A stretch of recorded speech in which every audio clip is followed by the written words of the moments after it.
Minnesota's a hard place, and I think we got to start with the numbers and really understanding where the challenges are and what's going on. So it's important for people to know that in our state, last year, for example, less than half of our students met grade level proficiencies in reading and math. And then to understand that for Black, Latinx, and Native students in particular, less than a third met proficiencies in reading, and less than 25% met proficiencies in math. I know standardized test scores are not everything, and so I want to be very clear on the fact that our students are learning and are growing in their capabilities, and this is not about the students, but about the system and how the system is not supporting them to fully utilize their full capabilities. So if you think about the state of Minnesota, I think you have to first start by thinking about the teaching workforce, right? There's almost 60,000 teachers in the state of Minnesota, less than 900 are Black.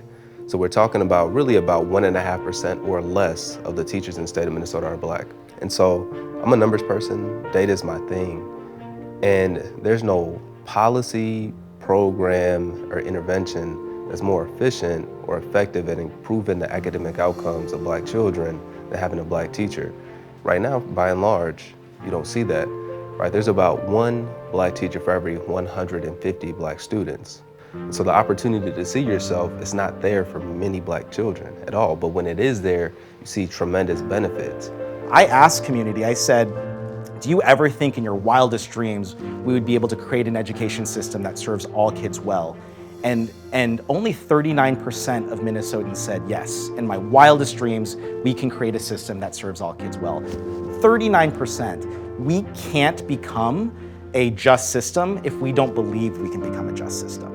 So I would say we need to address this belief gap immediately. Every single student in the state of Minnesota can achieve, and they can only achieve if we believe they can achieve, and we give them the supports and resources to achieve greatness.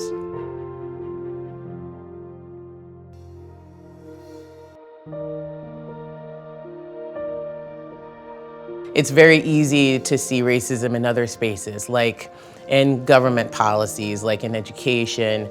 But when you talk about healthcare, most people feel really indignant. They think, how dare you say that I, as a provider who spent my entire life, who worked really hard to go through medical school or nursing school to take care of people, is racist. Of course I'm not racist. I take care of everybody. That's what I do. And yet, the truth is that the medicine system in our country was built on the exact same principles as every other system of our country. There's never been a time in America where the medical system had Black and brown people's best interests at heart. The hard part is that we're trying to create an America that doesn't exist. We tend to look for ways in healthcare in particular for equality, because we assume that if we provide equal access or equal materials, then everybody will have that. Healthcare is all about equity. It's not pie. Not every slice is gonna give you the same result. And so what we have to do, and what Hennepin is doing, is being really intentional in saying, in this space, in order to hold those truths and be the America we know we can be, we're gonna have to provide them with more. And I fully believe that if people change their trajectory and stop looking at equal access in healthcare and truly focus on what equity is and get out of this belief that if I give more to one, that somehow means I'm taking away from other. When we get past that, I think we can create the America we assume we are.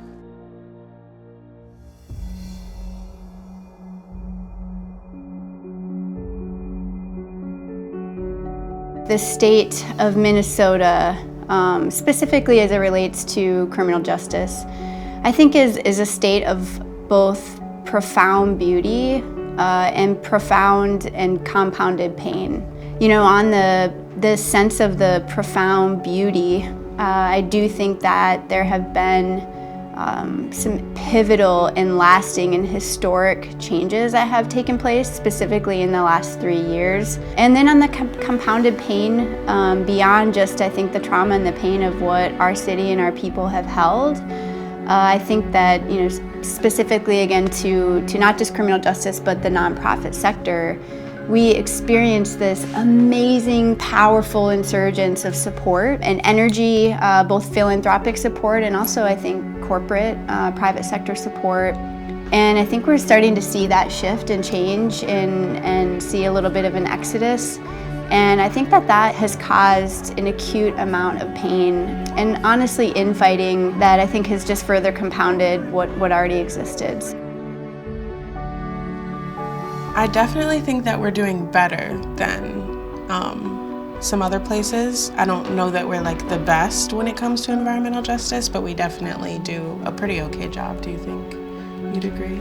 I think the people who are impacted the most do an amazing job of pushing and holding accountable public officials and policy making. Like, we are the ones on the front line, so the ones who are being harmed the most, we are the ones who are doing an amazing job out here.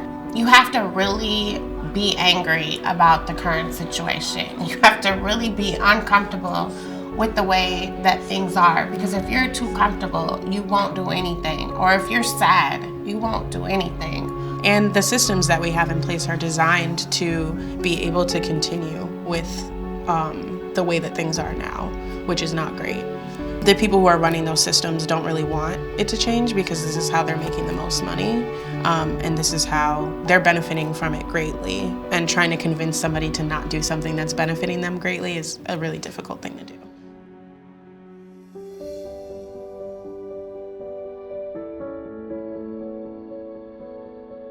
Well, today Minnesota is faced with continued shortage in affordable housing units of all different types. We know that in the state of Minnesota we need more than 100,000 different types of affordable housing units across the state. And that ranges from providing homeless services to multifamily rental all the way up to affordable homeownership.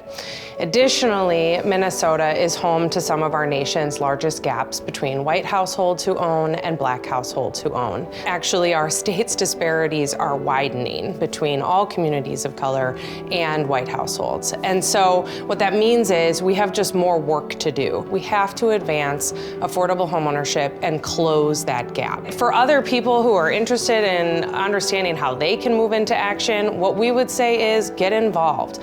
Find your local habitat organization or a nonprofit that you care deeply about and connect with them. Learn about what they're doing to advance racial equity in their communities. 2024 needs to be a year for accountability.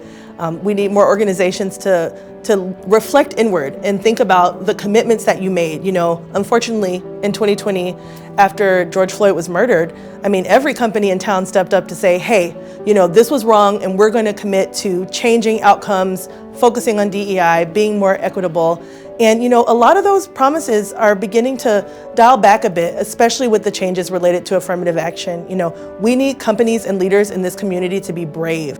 I think as a state, we ultimately need to be honest with ourselves and get real about the fact that a lot of the challenges in our systems are still based on race and discrimination. And once we're able to really face that and then say, you know, this is what it is, let's find a new way forward, I think we'll make a lot more changes across our state.